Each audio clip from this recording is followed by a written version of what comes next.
As profecias bíblicas são uma das partes mais interessantes da Bíblia, mas elas atraem as pessoas tanto quanto repelem. Deus inspirou os escritores a escreverem profecias para que, quando as coisas previstas realmente acontecessem, as pessoas soubessem que podiam confiar em Deus e em sua palavra. No entanto, como seres humanos, temos a tendência de bagunçar as coisas.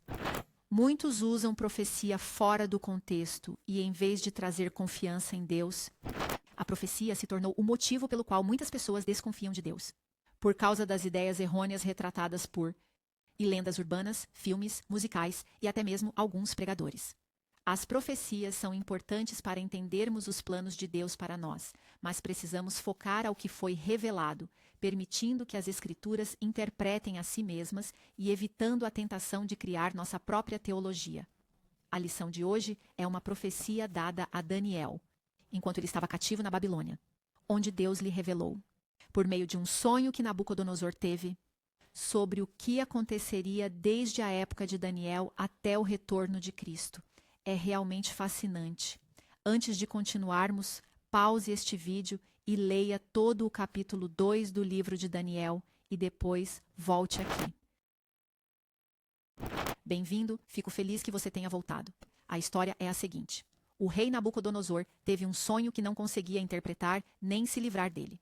O sonho o incomodava tanto que ele ordenou a todos os sábios de seu reino que lhe dissessem o que significava, mas ele se recusou a contar-lhes o sonho. Ele queria que eles lhe contassem o sonho e sua interpretação. Obviamente, nenhum ser humano tem a capacidade de fazer isso. Ele se irritou e ordenou que todos os seus sábios fossem mortos. Isso incluía Daniel e seus amigos. Quando Arioque, a capital da guarda do rei, foi buscar Daniel, Daniel pediu um tempo para que pudesse orar a Deus. Então Daniel e seus amigos oraram. Imagino que tenham orado muito. Suas vidas estavam em risco. Deus deu a Daniel a interpretação do sonho e o próprio sonho. Em Daniel 2, 31, 35, temos o sonho. Nabucodonosor sonhou com uma grande estátua. A estátua é descrita como imensa e de excelente esplendor. Estava em pé diante de ti, e a sua aparência era terrível. A cabeça dessa estátua era de ouro fino, o peito e os braços de prata, o ventre e as coxas de bronze, as pernas de ferro e os pés em parte de ferro e em parte de barro. Enquanto Nabucodonosor contemplava a estátua, quando uma pedra foi cortada, sem auxílio de mãos, a qual feriu a estátua nos pés de ferro e de barro, e os esmiuçou. Então foi juntamente esmiuçado o ferro, o barro, o bronze, a prata e o ouro, os quais se fizeram como a pragana das eiras no estio, e o vento os levou, e não se podia achar nenhum vestígio deles. A pedra, porém, que feriu a estátua, se tornou uma grande montanha, e encheu toda a terra. Continuando, verso 36 em diante, Daniel revela que Nabucodonosor e seu reino são representados pela cabeça de ouro, mas que depois se levantaria outro reino inferior, e ainda um terceiro reino, de bronze, que dominaria sobre toda a terra. E haverá um quarto reino, forte como ferro, porquanto o ferro esmiuça e quebra tudo.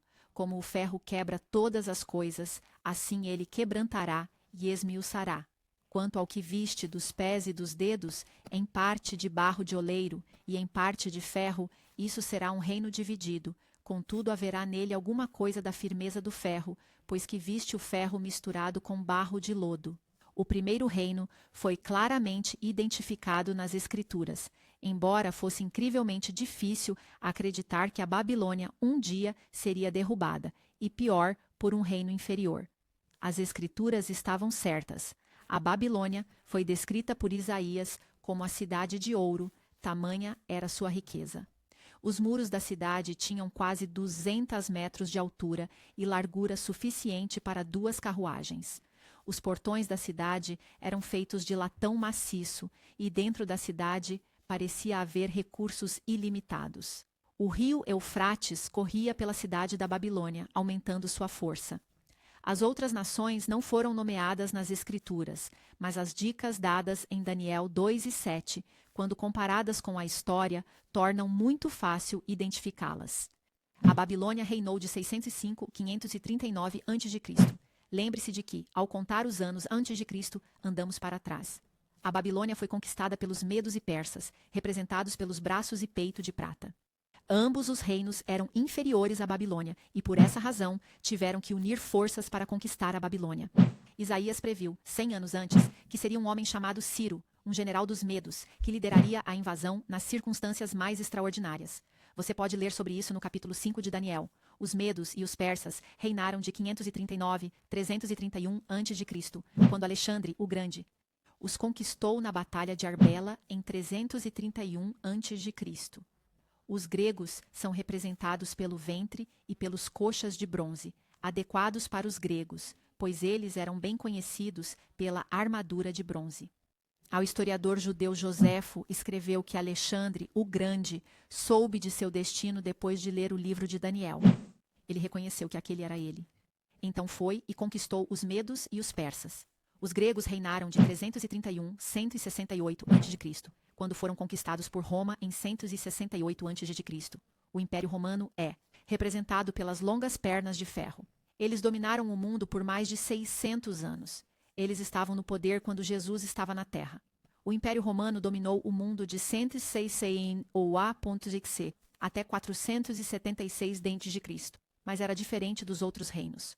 Roma não foi conquistada por outro, mas foi dividida em vários reinos representados pelos dedos dos pés da estátua no sonho de Nabucodonosor.